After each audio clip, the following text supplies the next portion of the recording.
오늘 우리에게 주신 하나님의 말씀은 구약성경 창세기 13장 8절과 9절 말씀입니다.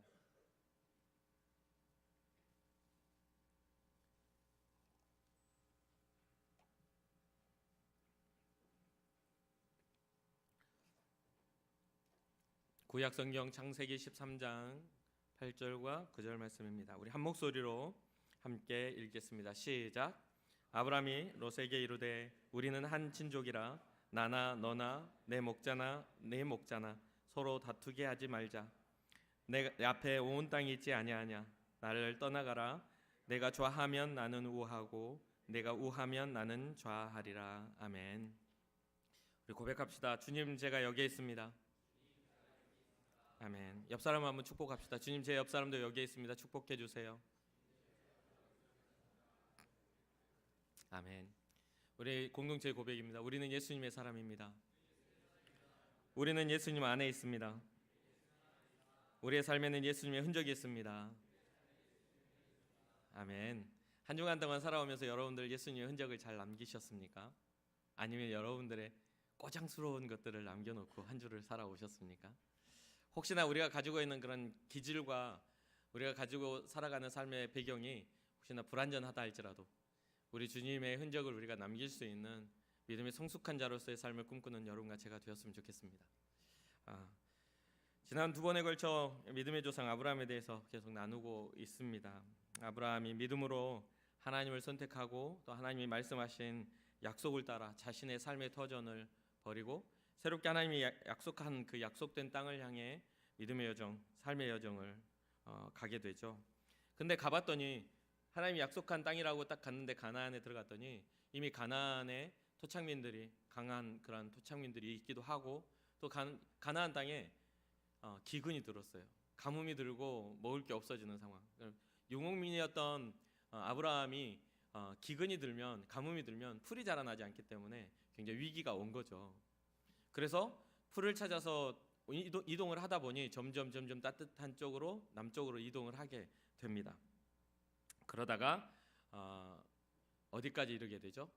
이집트까지 가게 돼요. 근데 이집트는 굉장히 이제 나일강을 중심으로 푸른 목초지가 형성이 돼 있어요. 나중에 이제 우리가 잘 알다시피 요셉의 시대에 가면 그 이집트 땅 고센 땅에 이스라엘 백성이 이렇게 자리를 잡게 되죠. 그럴 만큼 굉장히 이 이집트는 전통적으로 역사적으로 강한 그런 국가 중 하나예요. 그래서 그 사이에 쭉 이동할 수밖에 없었던 게 이스라엘의 끝부분 아래쪽으로 내려오면 그 아래쪽으로 뭐가 있다고요? 광야가 있어요. 광야가. 그러니까 내려오다가 이제 기근에 더 이상 먹을 게 없으니까 광야를 통과해 가지고 이집트까지 내려가게 된 거죠. 그래서 거기에서 지난 시간에 우리가 봤던 아내 사례를 아브람의 아내 사라라는 이름 받기 전의 이름이죠. 사례를 이집트 왕에게 파라오에게 빼앗기게 되는 상황까지 저희가 보았습니다. 그 상황에서 아브라함이 겪을 수 있었던 두려움과 또한 무기력함에 대해서 우리가 좀 생각해 볼 수 있고, 그런 두려움과 무기력함이 그가 가진 어떤 믿음이 없음이 아닌 그때 당시의 시대상으로 아름다워 보이는 남의 아내를 빼앗아가도, 남편을 죽이고 빼앗아가도 할 말이 없을 만큼 그 시대가 그런 문화를 가지고 있었다고 말씀을 드렸잖아요. 그런 예측을 아브라함이 했어요. 당신이 너무 아름다운 사람이야. 내가 보기에 당신은 아름다운 사람이라. 이집트에 가면 당신을 빼앗아 갈 거라. 이런 말을 하며, 그럼 가서 내 아내라 하지 말고 누이라 해달라. 누이라고 하면 내 여동생이라고 하면 적어도 죽이지는 않을 거 아니냐. 그래서 생명은 보존할 수 있지 않겠느냐. 그런 약속을 하고 갔는데 어떻게 했다고요? 여지없이 심히 아름다워 보이는 사례를 이 파라오가 빼앗아 갑니다. 빼앗아 가면서 여기서 이제 또 한 번 더 우리가 주목해야 될 게, 빼앗아 가면서 지창금을 줘요. 지창금을 줍니다. 그리고 창세기 12장 16절에 이 지창금이 어떻게 나오냐면 아브라함을 후대함으로 아브라함이 양과 소와 노비, 사람이죠. 노비와 그다음에 암수 나귀와 낙타를 얻게 돼요. 그러니까 이거를 좀 더 쉬운 말로 하면 그냥 일반적으로 가정과 가정, 일반인들이 만나서 그렇게 받는 지창금이 아니라 어떤 지창금이죠? 이집트의 강대국의 왕의 지창금인 거예요. 그러니까 이 노비까지 이렇게 했을 때 이 지참금의 규모가 어떻게 했을 거라고요? 굉장히 컸을 거라는 거죠. 자기의 왕비로서 데려오는데 쥐꼬리만한 걸 줬겠어요? 여기 보면은 목록도 많을 뿐더러 많은 걸 줬겠죠. 그 안에 은과 금과 어떤 기금속류도 분명히 들어 있을 거예요. 그래서 이렇게 넘어와서 13장으로 넘어오니까 거기에 대해서 나와요. 창세기 13장 오늘 본문에 이르기까지 그 앞에 배경이죠. 1절과 2절을 보니까 아브라함이 애굽에서 그와 그의 아내와 모든 소유와 롯과 함께 네겝으로 올라가니 아브라함에게 가축과 은과 금이 풍부하였더라. 우리가 아브라함이 자기의 본토 친척 아비를 떠날 때나 어떤 아브라함이 지금 기근을 맞이한 그때에 가축과 은금이 풍부하다는 말이 안 나와요. 가서 사례를 뺏긴 다음에 다시 올라와가지고 다시 자리를 잡으려니까 뭐가 많아요? 재산이 많아진 거죠. 무슨 뜻인지 이해가 되시죠? 그렇게 해서 아브라함이 이집트로 내려갈 때까지 없었던 기록이 13장에 기록되면서 아브라함이 뭐가 되어 있다? 부자가 되어 있더라는 거예요. 그런데 놀라운 건 아브라함뿐 아니라 롯도 소유가 있더라는 거죠. 소유가 많아진 거예요. 어느 정도냐면 물론 아브라함이 더 많은 부를 누가 더 많은 부를 가지고 있었는지는 기록이 안 돼 있지만 뭐 아브라함이 더 많은 부를 가지고 있었겠죠. 그런데 여기에 보면 아브라함이 이렇게 소유가 많아지면서 그 가나안 땅으로 다시 돌아갔더니 이제 푸른 초장이 있고 이제 다시 자리를 잡으려고 보니까 가나안인들도 있고 이제 소유가 많아지니까 여기에 소유가 뭐죠? 유목민이다 보니 가축들이 많아진 거잖아요. 그러니까 거기가 더 이상 같이 있기가 어려워진 거예요. 비좁아진 거예요. 성경이 그렇게 기록을 합니다. 비좁아졌어요. 같이 살기에 너무나 힘이 든 상황이 된 거예요. 왜? 가난했을 때는 몰랐는데 많아지니까 땅이 좁은 거예요. 그러다 보니 어려움이 생겼어요. 없었을 때는 없었던 어려움이 뭐냐면 많아지니까 서로 아브라함의 가축 목자와 롯의 가축 목자가 싸우게 된 거죠. 뭐 때문에 싸울까요? 가축 목자가 싸우게 된다는 건 가축을 물을 먹이고 가축을 꼴을 먹이고 그러니까 풀과 이런 어떤 그 먹을 걸 먹여야 되는데 그게 어떻게 됐나? 중복이 되고 부족 현상이 일어났다라는 거죠. 적었을 때는 있지 않았던 게 많아지니까 부족해진 거예요. 그래서 싸우게 됩니다. 서로 치는 목자들끼리 다툼이 일어나요. 그래서 우리가 오늘 보면 삼촌을 따라서 자기의 터전을 버리고 따라왔다는 건 삼촌을 좋아했을까요? 싫어했을까요? 좋아했을 거죠. 당연히. 게다가 75세가 됐을 때 아브라함에게는 자녀가 없었어요. 그 본토 친척 아비집을 떠날 때에도 아브라함에는 자녀가 없었어요. 그렇다면 아브라함과 롯의 관계가 서로 같은 친척 아비집을 떠나 자기의 터전을 떠나서 같이 움직일 수 있다는 건 굉장히 가깝고 이 롯은 조카거든요. 아브라함이 롯을 생각했을 때 같은 삶을 살아간다고 했을 때는 그냥 평범한 마음으로는 같이 하기가 어렵잖아요. 그냥 예측해 보면 아브라함이 롯을 어느 정도까지 자기의 자녀인 것처럼 사랑할 수 있었다는 거죠. 처음에 많은 걸 가지고 있지 않았을 때는 서로 화목하고 서로가 좋은 관계였어요. 그런데 많은 게 생긴 다음에 다투기 시작하니까 오히려 많은 것들이 다툼의 요인이 되니까 굉장히 불행한 일이 생겨나게 된 겁니다. 서로 다투는 목자들 보면서 아브라함이 8절과 9절에 말한 오늘 본문에 말한 그런 일이에요.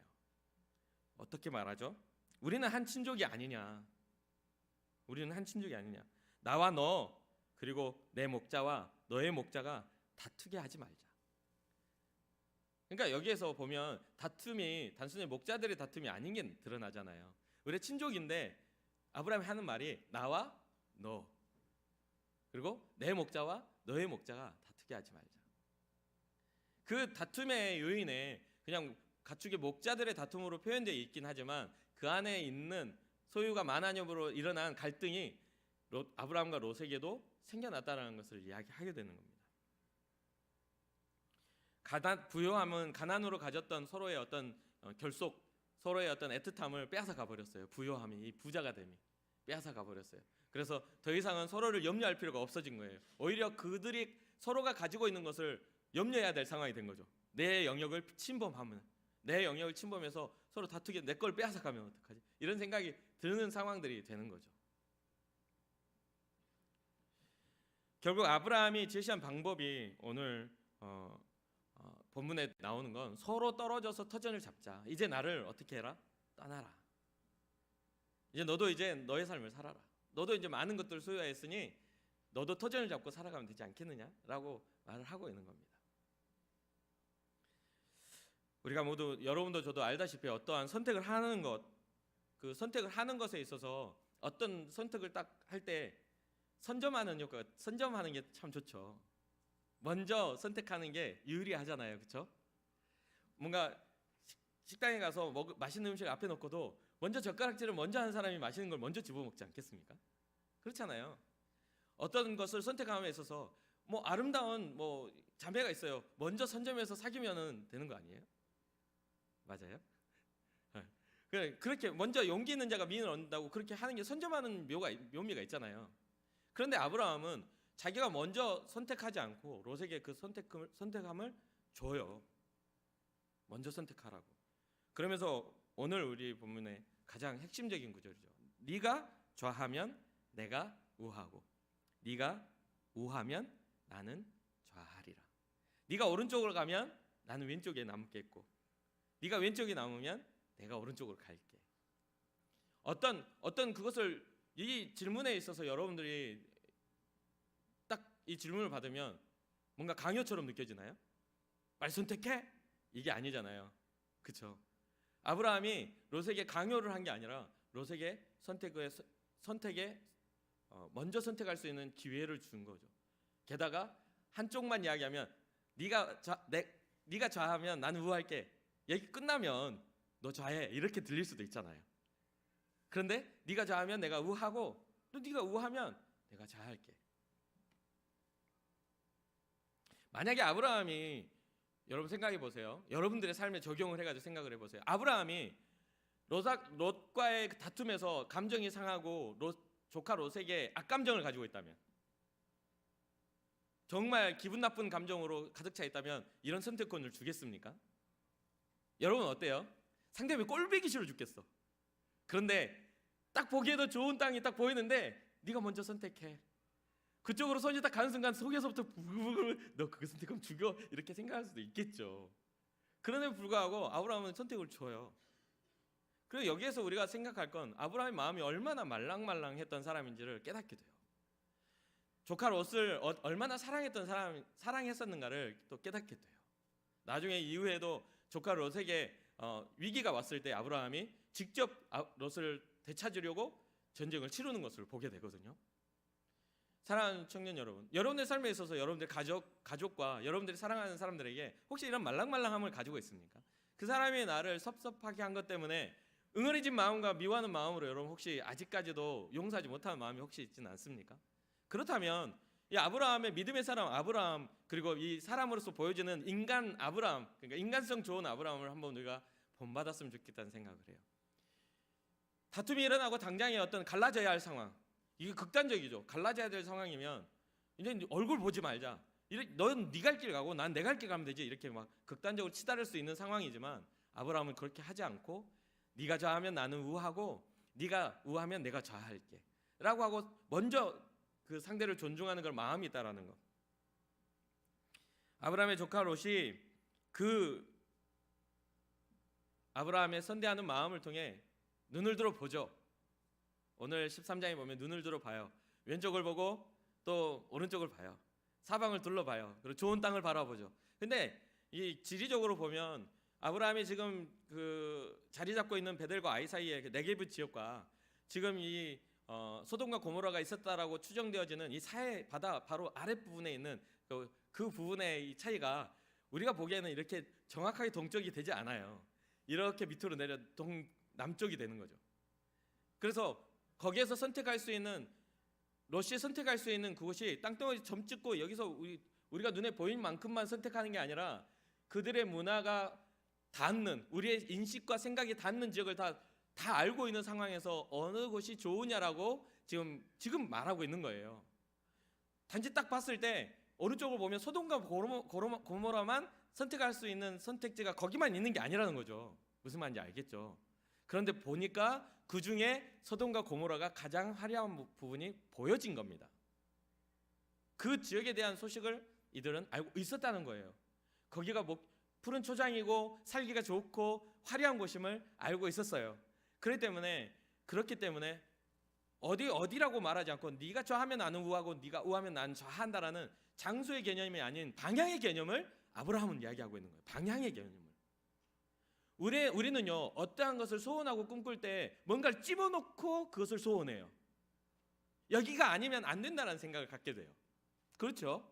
근데 여기에서 아브라함의 이 고백의 핵심은요, 어디 지명을 집어넣고 하는 게 아니라 방향을 보고 방향을 결정한다는 거예요. 왜 그럴까요? 그것은 바로 아브라함의 믿음에 있어요. 아브라함의 믿음에 있어요. 어느 방향이든 나에겐 상관이 없어. 하나님이 나와 함께 하시니까.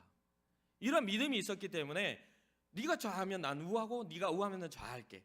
네가 어디를 선택하면 나는 그곳이 아닌 다른 곳을 선택할게 라고 하며 그 선택권을 롯에게 줄 수 있었어요.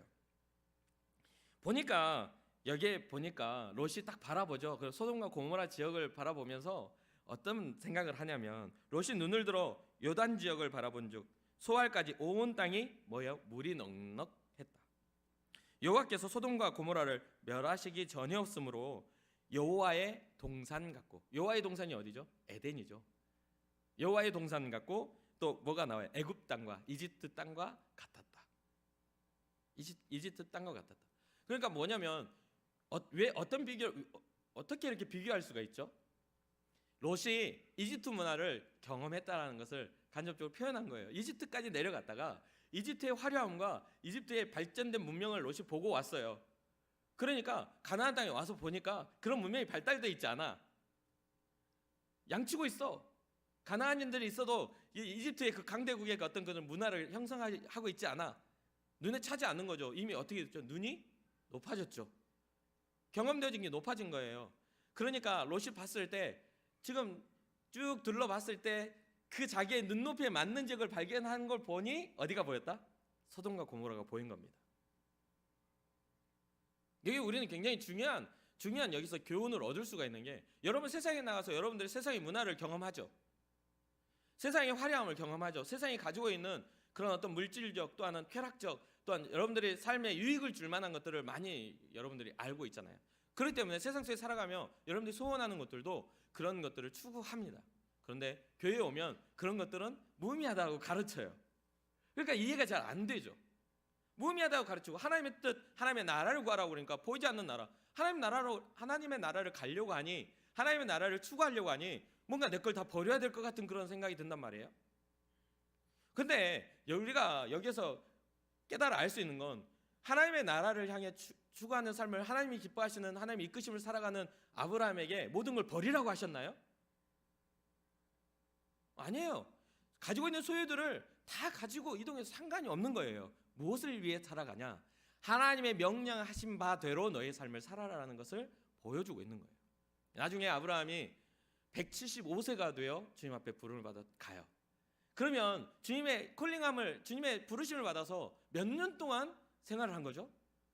몇 세에 아브라함이 본토지체 아비집을 떠났죠? 75세잖아요. 그럼 몇 년 동안 주님과 함께 동행한 거예요? 100년이에요. 100년. 100년 동안 주님과 함께 그 약속된 땅을 기대하며 또 하나님이 이루실 것들을 바라보며 그 하나님과 함께 동행하는 삶을 살았다는 겁니다. 완전하게 이루어지는 건 우리의 인생이 끝날 때, 주님 앞에 설 때에 완전해질 수 있는 거예요. 당장에 눈앞에 있는 유익이나 이익 때문에 우리의 삶이 변화되고 바뀌어지는 게 아니라는 거예요. 그렇다면 무엇을 가져야 되냐? 주님이 우리를 부르셨다는 소명의식이 없으면 주님 앞에 믿음으로 살아갈 수가 없다는 거예요. 우리를 주의 하나님의 나라의 백성으로 삼으시기 위하여 예수 그리스도를 통해 우리를 부르시는 그 소명의식을 가져야 된다는 겁니다. 놀라운 건 아브라함의 조카 롯이 소돔과 고모라를 선택했어요. 그 땅이 에덴 동산 같고 여호와의 동산 같고 또 애굽의 땅 같은 기름지고 화려하고 문화적으로도 대단히 발전된 나라, 발전된 지역, 이렇게 돼 있어요. 소돔과 고모라가. 근데 선택하고 딱 떠나가요. 떠나간 뒤에 성경이 그렇게 기록해요. 소돔 사람은 여호와 앞에서 악하며 큰 죄인이었더라. 롯이 떠나간 다음에 롯이 선택한 그 땅을 향하여 소돔에 있는 사람들은 하나님 앞에서 악하고 죄인이다라는 그러한 말이 나오는 거죠. 우리의 눈에는 에덴 동산 같고 천국 같은 그런 세상 문화가 하나님 보시기에는 악하고 죄인된 삶을 살 수밖에 없는, 하나님이 없는 인생을 살 수밖에 없는 그런 문화밖에는 안 된다라는 거예요. 세상이 가르치는 지식과 세상이 가르치는 합리적인 판단들은 절대로 하나님이 인정하시지 않는다라는 거예요. 왜요? 그 안에 하나님의 인도하심과 하나님의 구원하심이 없기 때문입니다.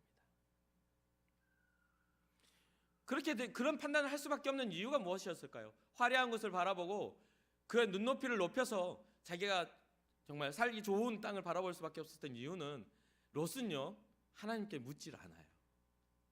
아브라함은 하나님이 주시는 것에 대해서 반응하며 예배하며 주의 뜻을 묻지만 롯이 제단을 쌓고 예배했다는 말이 성경에 기록되지 않아요. 하나님께 묻지 않는 삶은 자신의 판단과 자신이 좋아 보이는 것을 따라갈 수밖에 없는 거죠. 그럴 때 믿음의 사람을 위해 살아가는 우리는 하나님께 계속해서 묻는 삶을 살아야 돼요. 그게 기도가 되고 주의 말씀에 순종함이 될 수 있는 겁니다. 오늘 여러분들이 이 자리에 나와서 주님 앞에 예배하며 또 예배한 후 정말 세상 향해 나아가며 살아갈 때에 날마다 매일 아침 매일 저녁 주님 앞에 물어볼 수 있는, 기도할 수 있는 믿음의 삶을 살아가실 주님의 이름을 축원합니다. 반면 롯에게 선택권을 맡겼던 아브라함, 롯에게 선택권을 맡겼잖아요. 그리고 나중에 롯이 선택한 후 이제 그 가나안 땅에 남아 있었던 아브라함은 하나님을 신뢰하는 그 믿음을 바탕으로 그 선택을 할 수 있었다고 말씀드렸죠. 그렇게 돼서 아브라함을 하나님이 축복을 하세요. 롯이 떠나간 후 아브라함에게 오신 하나님이 아브라함을 축복하십니다. 창세기 13장 오늘 장에 14절부터 18절까지 이렇게 기록해요. 간단하게 말씀드리면 너는 눈을 들어 너 있는 곳에서 북쪽과 남쪽 그리고 동쪽과 서쪽을 바라보라. 보이는 땅을 내가 너와 내 자손에게 주리니 영원히 이르리라. 내가 너의 자손이 땅에 티끌 같게 하리니 사람이 땅의 티끌을 능히 셀 수 있을진데 내 자손도 세리라. 너는 일어나 그 땅을 종과 횡으로 두루 다녀보라. 내가 그것을 내게 주리라. 그러니까 그렇게 하나님이 축복을 하시죠. 그 축복을 받은 아브라함이 그 다음 마지막 구절에 어떤 행동을 하냐면 아브라함이 장막을 옮겨 헤브론에 있는 마므레 상수리 수풀에 이르러 거주하며 거기서 여호와를 위하여 제단을 쌓았더라. 주님을 위해 제단을, 축복을 받은 후 자기 헤브론이라는 곳으로 옮겨져서 그 여호와를 위해 제단을 쌓게 돼요. 북쪽과 남쪽과 동쪽 서쪽을 바라보라. 우리나라는 동서남북이라고 이렇게 하니까 북쪽 남쪽 동쪽 서쪽이니까 약간 좀 어색하더라고요. 근데 바라보며 그 땅과 모든 네 보여지는 땅과 그 모든 것도 너한테 줄게. 영원히 너희 자손들에게 허락할게. 이렇게 말씀하셔요. 그런데 시선에 한계가 있잖아요. 그죠? 우리가 아무리 눈이 좋아도 바라보는 땅 다 주신다고 했을 때 한계가 생기잖아요. 그러니까 하나님이 또 말씀하시죠. 종과 횡으로 다니면서 보라고 하십니다. 네 땅을 밟아라. 그럼 그거 다 너희 자손들에게 줄게. 이렇게 말씀하시는 겁니다. 여기에서 여러분들이 헷갈리면 안 되는 부분들이 내 자손을 티끌과 같이 표현하시면서 티끌을 셀진데 너희 자손도 세리라. 이 말을 티끌을 셀 수 있을 만큼 티끌만큼 이렇게 뭐 자손을 셀 수 있을 만큼 준다는 말이 아니라 사실은 세상에 티끌을 셀 수가 있어요, 없어요? 셀 수가 없어요. 그것을 뭔가 강한 긍정으로 강한 부정을 나타내는, 그러니까 네가 셀 수 있냐? 이렇게 물어보는 것과 똑같은 이치예요. 너 티끌 셀 수 있냐? 너의 자손도 셀 수 없을 만큼 줄 거야. 그러니까 부정적인 어떤 절대 셀 수 없음을 강하게 말씀하시는 그런 표현이라고. 원서적인 부분에 그렇게 표현을 해요. 사실 저도 언어적으로 봤을 때 왜 이렇게 기록했는지 이해는 잘 안 돼요. 근데 어떤 문화적인 면이나 그때 당시에 아브라함이 받아들여지는 그런 부분에서 하나님과의 소통이 있었을 거라고 생각을 합니다. 오늘날 우리의 문법이나 우리의 언어적인 체계하고는 좀 다를 수 있겠죠. 사랑하는 청년 여러분, 아브라함과 롯이 처음 고향을 떠날 때에 그들은 화목한 자들이었어요. 서로를 사랑했고 서로를 존중했고 서로 함께하는 것이 불편하거나 불행한 사람들이 전혀 아니었죠. 그런데 소유가 많아지게 되면서 서로 다투게 되고 많은 걸 가지게 됨으로써 서로가 불편해지는 관계가 되었습니다.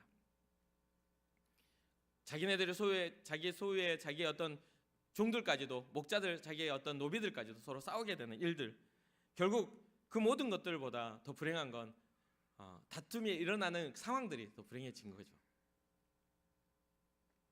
우리는요,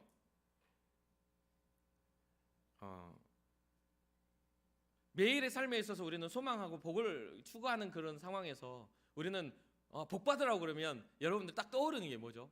복 받으라고 그러면 떠오르는 게 뭐예요?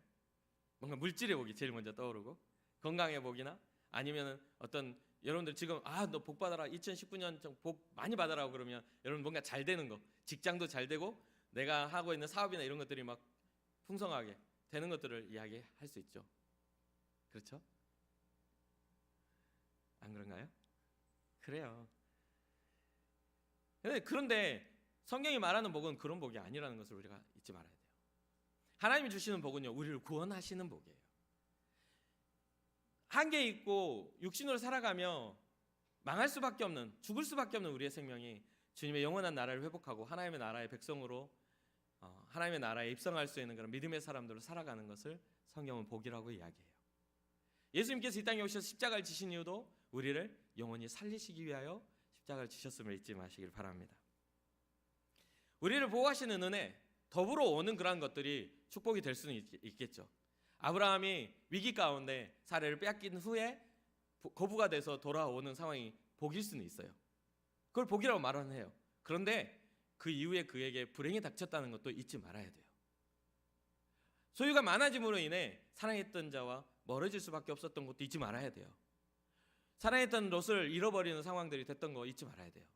여러분들이 생각하는 복은 무엇입니까? 잘됨이요? 잘 사는 거요? 정말 행복할까요? 하나님이 없는 인생은 행복할 수가 없어요. 우리가 생각하는 복과 그 행복과 다른 의미의 복을 하나님은 주시기 때문에 그렇습니다. 물론 편안해질 수 있죠. 더 좋은 차를 타고 다른 사람보다 저 어깨뽕 올라가서 물질이 많으면 자랑거리가 되기도 할 수도 있을 거예요. 편안할 수는 있어요. 좋은 집에 좋은 의자, 의자들을 놓고 거기 푹신한 의자에 앉아서 큰 TV, 또 좋은 냉장고, 어떤 집, 큰 넓은 집, 비싼 집에 편안하게 살 수는 있어요. 그러나 진짜 우리에게 주시는 평안은 누릴 수가 없어요. 예수 그리스도가 우리에게 주신 것은 평안이에요. 평안을 너희에게 끼치노라. 세상이 줄 수 없는 그 평안을 우리에게 주신다는 거예요. 사랑하는 청년 여러분, 우리는 그것을 꿈꿔야 돼요. 편안하고 뭔가 세상에 살아가는 데 있어서 의시되고 교만해질 것들에 대한 꿈을 이제는 접고, 더불어 오는 것들, 하나님을 온전히 잘 섬김으로 아브라함이 누렸던 하나님이 보호하시고 회복하셔서 더 거부가 되는 그런 은혜와 그런 더불어 오는 것들에 대해서 여러분 마음을 빼앗기지 않기를 주님의 이름으로 축원합니다. 아브라함은 거기에 마음을 빼앗기지 않았죠. 더 나은 것, 자기가 더 유리한 것 먼저 생각하지 않았어요. 하나님이 기뻐하시는 것에 대한 지명이 아닌, 자리가 아닌 방향을 결정하고 아브라함의 마음의 방향이 하나님을 선택했음을 꼭 기억하시기를 주님의 이름으로 축원합니다. 우리가 모두 어떤 방향성을 선택해야 하는 순간이 오게 됩니다. 그 선택이 어떤 때는 중요한 선택이 되기도 하고, 또 흔하게 그냥 쉽게 선택하고 흘려보내는 선택이 있기도 해요. 그래서 그러다 보니까 때로는 무심결에 아무런 어떤 생각 없이 진짜 중요한 선택을 해야 될 때 그냥 무심결에 넘겨버릴 때가 많아요. 그러나 어떤 선택을 하느냐, 그 하느냐에 따라서 하나님 앞에서 우리의 삶의 결과가 달라지는 것을 잊지 말아야 돼요. 내가 믿음의 선택을 했느냐, 불신앙의 선택을 했느냐, 굉장히 중요합니다. 사랑하는 믿음의 청년 여러분, 여러분들은 하나님의 사람으로 믿음의 선택하기를 주님의 이름으로 축복합니다. 그리고 하나님은 우리의 연약함을 책망하시는 분이 아니라 오히려 우리의 연약함을 불쌍히 여기시고 우리의 연약함을 담당하시기 위하여 아들까지 보내주신 분임을 잊지 마세요. 우리의 질병을 하나님, 너 왜 그렇게 아파? 네가 죄 지어서 아픈 거야. 절대 책망하시는 분이 아니에요. 제자들이 제가 눈먼 건 누구의 죄입니까? 라고 했을 때 조상의 죄입니까? 부모의 죄입니까? 했을 때 절대 그런 것으로 니네 부모들이 죄 지어가지고 그렇게 된 게 아니란다. 하나님의 영광을 나타내기 위해 그렇게 된 거야 라고 말씀하시는, 그리고 슬퍼하시며 눈물 흘리시며 우리를 위하여 십자가를 지셨던 그 예수님의 사랑을 기억하시라는 거죠. 주님께서는 오늘도 여러분과 저에게 찾아오셔요. 그리고 아브라함과 롯이 선택했던 방향성처럼 우리에게도 지금 말씀을 하고 계시는지도 모르겠어요. 그렇죠? 여러분들 마음의 문을 두드리고 계실 수 있어요. 여러분들이 그 마음의 문을 열어드리느냐, 아니면 꽁꽁 닫고 여러분들이 생각하는 소돔과 고모라가 좋아 보니 그리를 갈 거라고 하나님의 음성을 귀 기울이지 않고 스스로의 선택과 스스로의 방법으로 인생을 선택하느냐는 여러분들의 선택이겠죠. 그러나 믿음을 가진 우리, 하나님 그 앞으로 가는 방향을 선택하기를 소망합니다. 히브리서 11장 6절에 이런 말씀이 기록돼요. 믿음이 없이는 하나님을 기쁘시게 못하나니 하나님께 나아가는 자는 반드시 그가 계신 곳과 또한 그가 자기를 찾는 자들에게 상 주시는 이심을 믿어야 할지니라. 아멘. 여러분들의 저의 삶에 믿음이 없이는 하나님을 기쁘시게 하지 못한다는 것을 꼭 잊지 말고, 주님 앞에 나아온 여러분들 발걸음과 여러분들 삶이 믿음을 통해 하나님께 믿음을 드리고 하나님을 발견함으로 주님이 주시는 상을 누리는 여러분과 제가 되었으면 좋겠습니다. 그리고 모든 것들을 주장하시고 이끌어 가시는 이가 하나님이심을 인정하고 기대하며 오늘도 우리가 찬양하며 주님 앞에 기도하며 주님 앞에 우리의 마음을 작정하고 주님 앞에 나아가는 시간 되기를 소망합니다.